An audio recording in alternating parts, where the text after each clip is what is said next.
Appreciate all of you being here today. It's a great day. It's always great to be back in New Orleans. Great food, great atmosphere, and obviously now it's a time for football.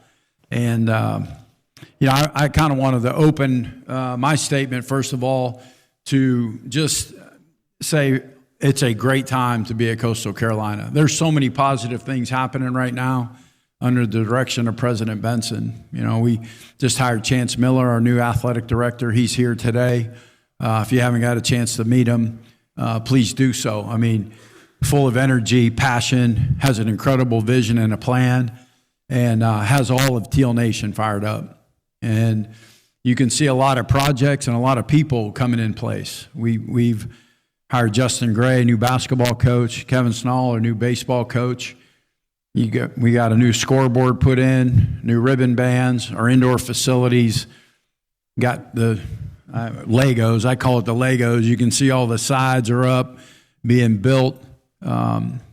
Soccer facility being built. Going to have a new area to play basketball games in. It's just an unbelievable time to be at Coastal Carolina, and everyone's excited. Our players are super excited about it. I think Teal Nation's fired up. Our alumni, our fans. And so I'm honored to be here to represent Coastal Carolina, bringing Shane and Zach, two quality student athletes, excellent football players, tough, hard-nosed, exactly what Coastal Carolina football is all about. So it was a great first year, great learning experience for me as a head coach. They say, Coach, your second year is going to be easier. They always tell you that. Let's see, we got communication system put in, 2-minute warning.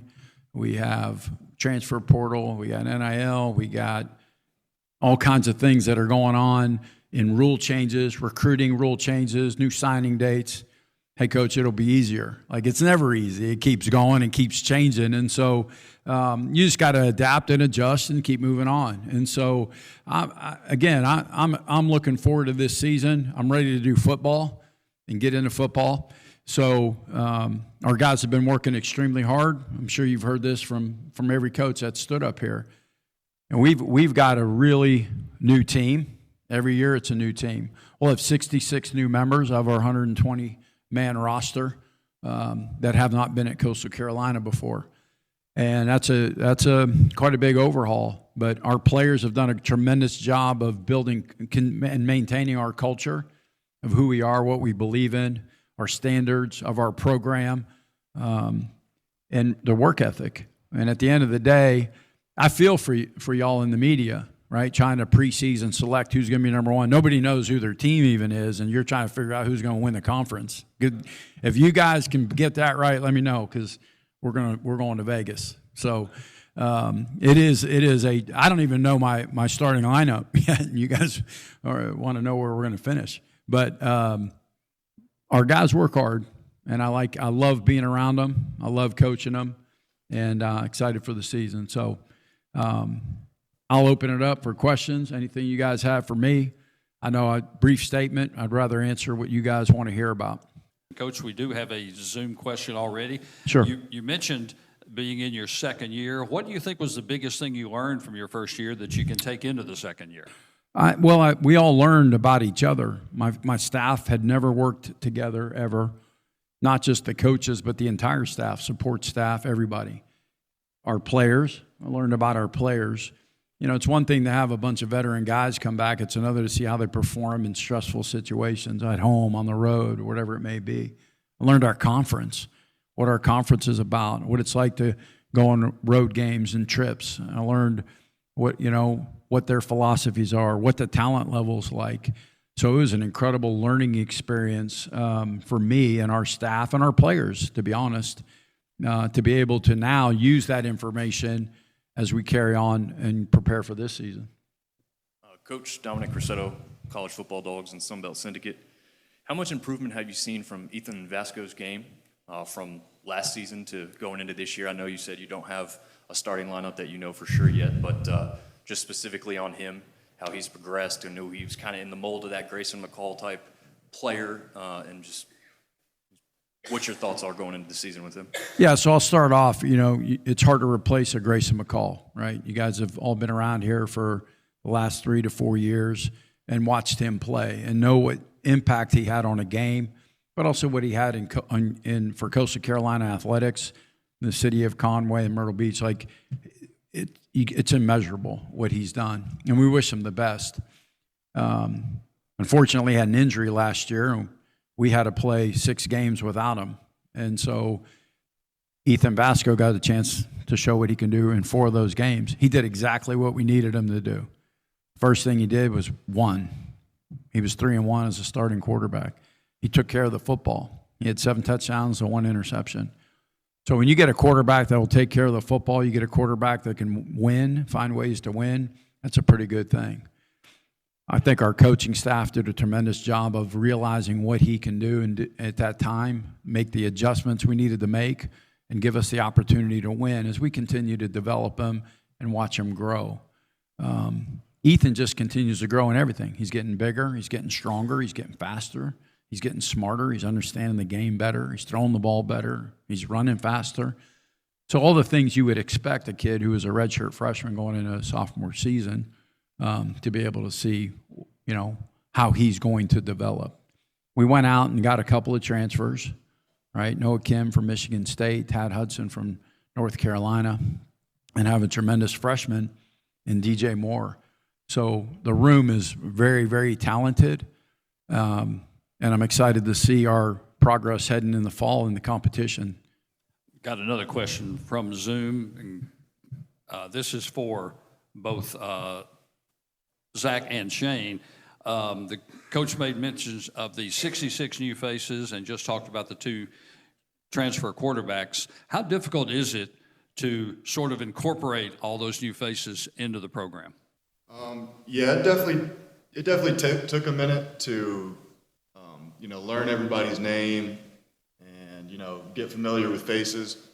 But one of the big emphasis this summer was building team chemistry, and I think we've done a good job of that. Guys are getting close. We're getting close as a team, and things are trending in a positive direction. Yeah, like you said, we got 66 new guys, and at this point, it's all about getting those 66 new guys bought into what we're trying to do as a program and as a team, getting everyone on the same page, getting everyone, doing the same thing. Everyone's wearing the same stuff. It's the little stuff that we've been focusing on that maybe we let slip in the past, but it's the little things that lead to big things, and that's what we've been focusing on, and it's been working, and we're growing as a team, and we're ready to go. If I could add to that, as a coach, it's funny how much the game is changing. College football is changing, but even as a coach, your preparation, your planning, like you have to plan for this now. You have to literally have a plan. Like, how do I get my football team closer? Because in the past, you would have guys, you'd recruit them as a freshman, you'd go into their homes, you'd recruit them for a whole year, you'd sign them, you'd have 25 guys come in, you can handle 25 guys. Right? You get to know them. They'd stay in your program. You might have attrition. You might lose 10 by the time they graduate, but you still have 15 guys with you. Those days are gone. How do you fix that? So not only do you have to teach them X's and O's and have to go to academics and weight training and conditioning and all that, you got to find time to build culture. You got to find time to build chemistry. And it's some of the things that we focused on, knowing that was going to be big for us with such a high number of new players and losing the veterans, right? The Will McDonalds, the Reese Whites, the players that have played a lot of football, Grayson McCalls, they're all gone, who've led this football team for so long. Who are going to be those leaders? How is our team going to respond and be together? And so I like where we're at with that regard. It's just getting out on the field now and finding out who the guys are that are going to play for us, because there's a lot of really, really good players in that locker room for sure. Thomas Terry with KTSW Sports. Coach, I heard you talking about Vegas earlier. If I was a betting man, I'd go down the street to Caesars and bet on you guys being a great defensive team again. How is it that you can have this team ready to go year in and year out and be so sound defensively, especially, like you said, bringing in so many guys this year? Yeah, I think the biggest thing, Coach Niver and our defensive staff, there's some flexibility, right? You build your program around your players. In today's world, you have to do that. You can't just have a program and try to fit them. You can't fit the pieces necessarily in there all the time. There's a system in place, right? How you call an offensive play because the same's true on offense, right? When we had Grayson McCall and we had to go play Jared Guest, and then from Jared Guest we had to go to Ethan Vasco, they were all different. And so you have to tweak your plan. It's the same defensively. As we go out and we recruit players, we're longer up front, we're more athletic up front. Okay, let's use that. How are we going to change that from what we had last year, right? To create more pass rush, to be able to do some things like that. So those are all, and it's a great question, but that's all stuff we do talk about and we address. And both my coordinators have the flexibility to be able to put our players in position to make plays. Got a Zoom question for Shane, and Coach just mentioned this a little. The defense will look considerably different than the previous year, and you're one of the returnees on that side of the football, a veteran of a unit that improved last year over 2022. How do you help ensure the continuity of the defense's strong performance from last year with an almost completely revamped and brand new lineup? Yeah, I think it's a lot of repetition. Over the summer we've been having walkthroughs, extra meetings, just getting all the new guys that have come in acquainted to the defense. And camp's coming up in a week, but I feel like we've had a camp mindset all summer. Guys are going to be coming into camp executing at a high level, and I think that's going to carry into the season. Again, just to comment a little bit off that, Shane's a veteran player. Will Whitson, veteran player. Jawan Powell, veteran player. Matt McDoom, veteran player. Abe Timoni, Tobias Fletcher, starters last year at safeties for us. Courtney Eubanks in the bowl game, right? Second on the team in interception.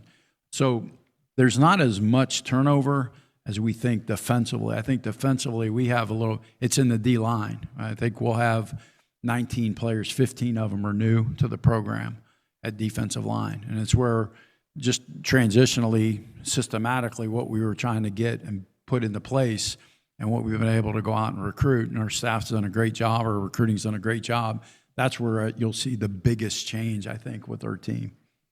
Emmanuel Peppers, Sunbelt Conference. Coach, you mentioned about how many newcomers that you have, but also just talk about kind of the opportunity for it to kind of breed sort of that healthy competition as guys are obviously fighting for spots and fighting for playing time, and kind of evaluate that aspect and what you saw from that perspective throughout the spring.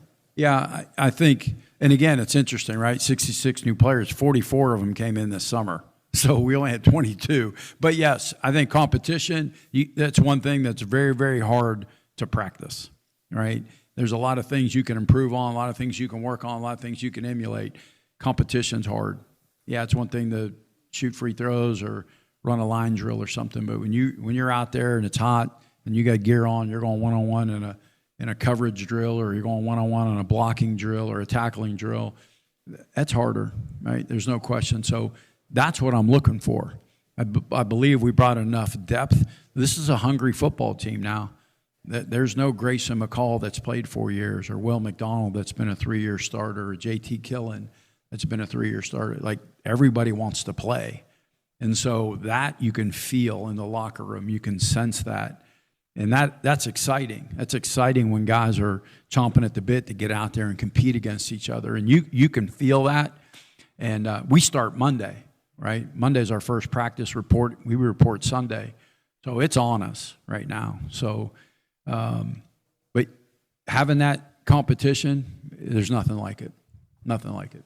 Got a question here for both the players, Zach and Shane. With the evolution of football, it just seems like every year it gets faster and faster. Play calls, technology, the amount of adjustments that you can make in game. How do you keep up with that from a mental and a physical perspective for both of you? Probably just repetition, really remembering, what you got going on. Yeah, I would say just practicing. Like, we got the helmet comms this year. So I know one thing that we started to do last week is we just put it in a hat, put the hat on, and give the calls that way, just so we can work it before we get into camp, because that is something that's new and definitely needs to be practiced before the season starts. I think as you go through a couple of things, one is that was a great question, and you asked an offensive lineman. Like game fastens in the terminology and that there's not a whole lot for those guys going on up front except blocking the guys in front of them. But our players, like we talked about leadership, right? And one of the things these guys have done on their own, I create a unity council. So each position votes for a leader on their team. And those leaders and the unity council, they act as coaches through the summer. Right? Our summer coaches, we take vacation. So these guys work on playbooks and things that Shane talked about, right? That Zach talks about. They may watch tape and they may install. A quarterback may meet with the receivers and install and do some things like that. That's an area of our team that has really grown. Incorporating this unity council as leaders to create that. That also builds chemistry within the team. That's part of the plan, right? When I said, how do you plan? How do you organize your guys to get closer? You have player-led practices. I tell them all the time, these guys, in terms of like, hey, look, we're not going to be in the huddle. We're not going to be out there.